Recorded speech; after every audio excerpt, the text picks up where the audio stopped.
Back on day one, what was your, when you heard this had happened and you knew you had a call to duty to more or less take over?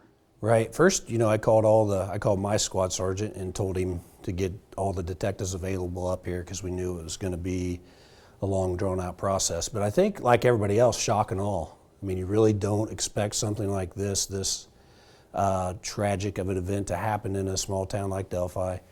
And I think it took a while to set in, and then it was just total chaos. I mean, the investigation with all the help that we got was just total chaos. And we were able to get that to controlled chaos. And then I joke around about becoming an oiled machine, and now I think it's a well-oiled machine where it's very manageable, and we're making a lot of progress. But yeah, it's just pretty traumatic for everybody involved, not just the community, but every investigator that's been up here.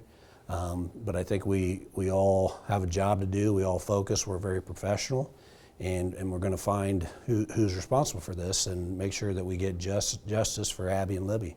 I mean, Abigail Williams and Libby German did not deserve this. And I think my passion is getting justice for them and their families and the community. People often forget that officers and detectives are real people as well. And emotionally, this is difficult for everybody involved. Absolutely, and I kind of led to that. But and the other thing is, life doesn't stop. We try to put it on hold when you have a major case like this. You try to put life on hold, but it doesn't stop. I mean, we have detectives up here that have had their own deaths in their families, their own sickness. Their kids are sick. They're planning weddings, just everyday stresses, and you can't stop that. You can't put it on hold.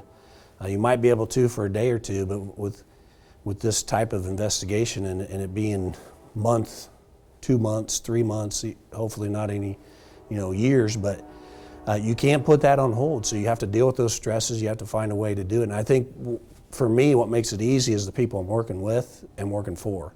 And so it's been a little easier to handle that stress when you have the backing and you work with such great people. Are there times where you just kind of have to break down sometimes and deal with what's going on? I think so. I think it's impossible to control those. This is a very emotional case. I think it's impossible to. The hardest thing as a manager, and for me personally, is to take time off. I preach it, hey, don't work this weekend. Especially early on, we were working 20 hours a day, 7 days a week for the first couple weeks. It's impossible to not take this kind of a case home with you. We preach that, we're taught that in the academy, don't take your job home with you, but it's impossible.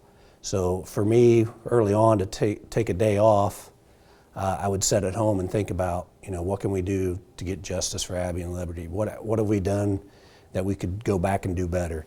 And the detectives are the same way. Everybody that I talk to, once you get here for a day, you're invested, and it's hard to separate from that, and that's raw emotions. I mean, it's tough, but we're trained professionals, like I said earlier, and we just have to know that the end is coming, and that the only end for us is to get justice for Abby and Libby.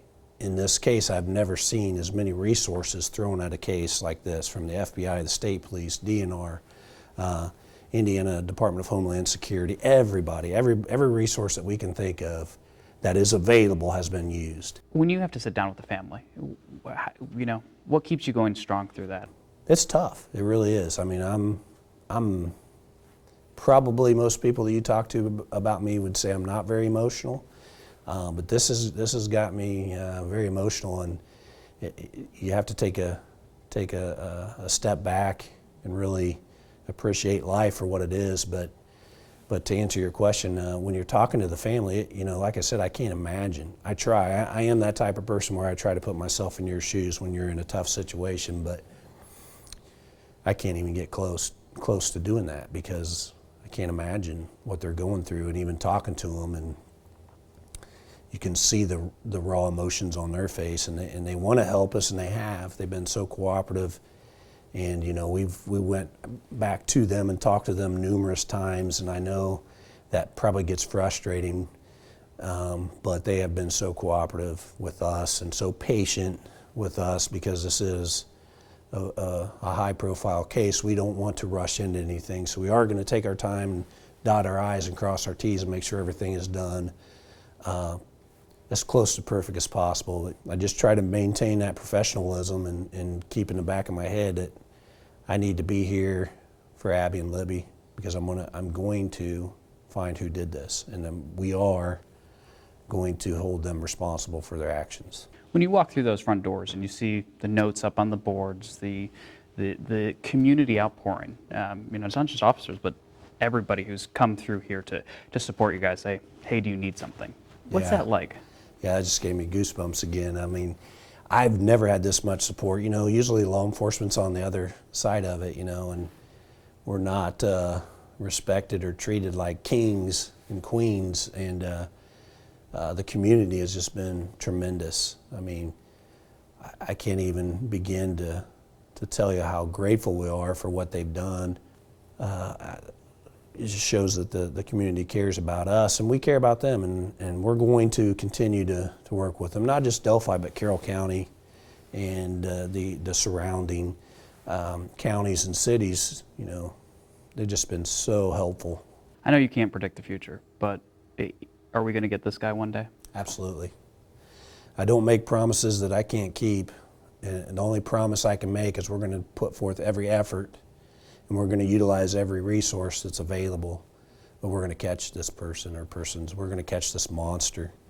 Whoever did this needs to be put away, and we're not going to stop until we find out and find this person and make this person accountable for his actions.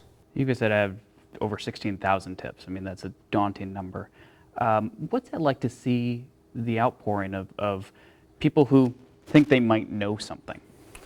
Yeah, I mean, again, it shows that the community cares. And these are nationwide tips. We're getting tips that we're utilizing the FBI because we can't drive to Missouri or wherever, and we're utilizing the posts throughout the state because it's too time consuming to drive all the way to Evansville. We just call a detective down there. So we're getting tips not just from Carroll County or Delphi. We're getting tips from across the nation. I know we've said it multiple times in press conferences, we've said it on the air, but sometimes that little bit of information, and somebody may think, oh, it's really not that important, but sometimes that can push your guys' investigation over the edge to a possible suspect. Even multiple tips. We get multiple tips on the same person. That doesn't mean that's the person. A lot of people might hear us talking about that. We've got multiple tips on one subject. That doesn't mean that's the subject. So if you're thinking, well, they've got multiple tips on John Doe, I'm not going to tip on this person, but I believe it might be him. Well, don't do that. If you believe, whatever you believe, why ever you believe that, you need to call that tip in. Because that might be the piece of the puzzle that we're missing that we need to put everything else together. And I do believe, I mean, I don't want to, somebody probably already said it, but the reward's up to $239,000 some odd dollars. And if you're waiting for that to go higher, well, that's a stupid reason to wait. I don't think it's going to get much higher, and if it does, you shouldn't be waiting for that to call in this tip. If it's a family member and you're afraid to tip on them, then we have the anonymous tip. But this person's evil. This person is a monster. This could happen again. So if you're holding that information for whatever reason, you need to think of that. This could happen to your niece, daughter, cousin, sister.